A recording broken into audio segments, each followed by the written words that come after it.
Berdirinya perusahaan clothing dimulai pada tahun 1996 ditandai dengan berdirinya 347 buah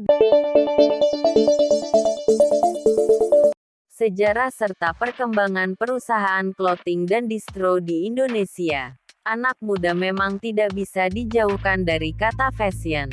Bagi mereka fashion adalah hal yang wajib diperhatikan dalam setiap penampilan mereka. Pilihan dalam mengembangkan fashion anak muda saat ini adalah dengan mulai menjamurnya distro-distro di Indonesia. Hal ini karena distro merupakan pilihan fashion yang mampu memanjakan anak muda masa kini. Distro sendiri umumnya berisi kaos-kaos yang berasal dari perusahaan clothing. Lalu apa sih bedanya perusahaan clothing dan distro?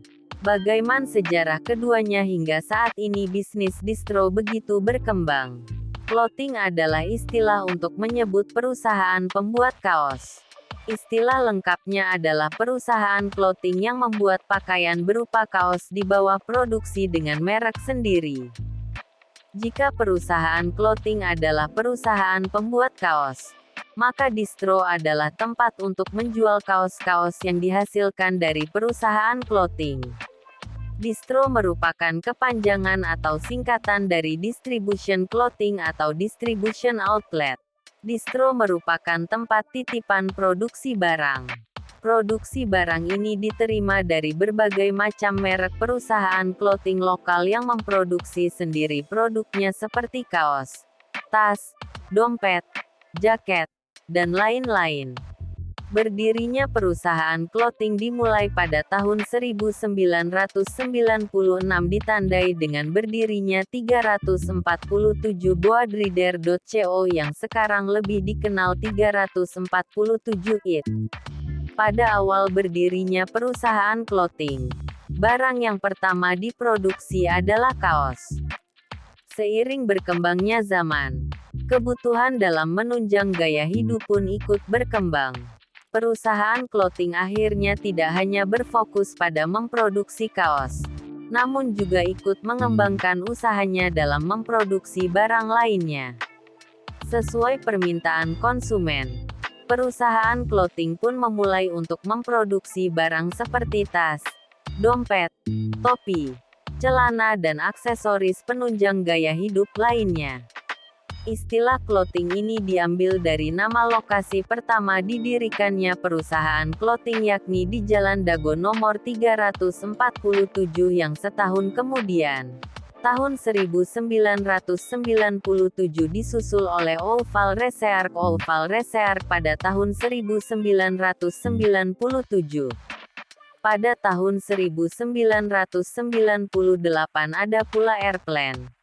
Distro pertama kali dibuka di Bandung untuk menjual produk-produk dari band luar negeri khususnya band-band macam underground dengan apparel maupun perlengkapan untuk skateboard.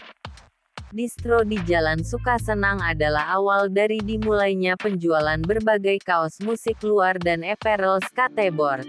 Sedangkan distro pertama yang menjual barang dari produksinya sendiri adalah Anonim, disusul oleh Flasi dan Cynical Mart di Jakarta. Istilah clothing atau distro pun kemudian mengalami perkembangan yang signifikan. Distro menjadi tempat yang diminati karena adanya sesuatu yang unik dan menarik dari barang yang diproduksinya. Barang yang unik mampu membedakan mereka dengan yang lain. Bisnis dalam bidang clothing atau distro memang akan selalu mengalami perkembangan. Bukan hanya desain produknya yang mengikuti perkembangan tren. Bahan dari kaos oleh sebuah distro diutamakan terbuat dari bahan yang berkualitas. Pemilihan kualitas ini memicu kenyamanan konsumen terhadap clothing. Clothing akan semakin dikenal dengan ciri khas mereka mulai dari bahan maupun dari segi desain yang terbatas. Ya. Perkembangan usaha di perusahaan clothing dan distro selalu mengalami perkembangan dari masa ke masa dan memang tidak akan ada habisnya.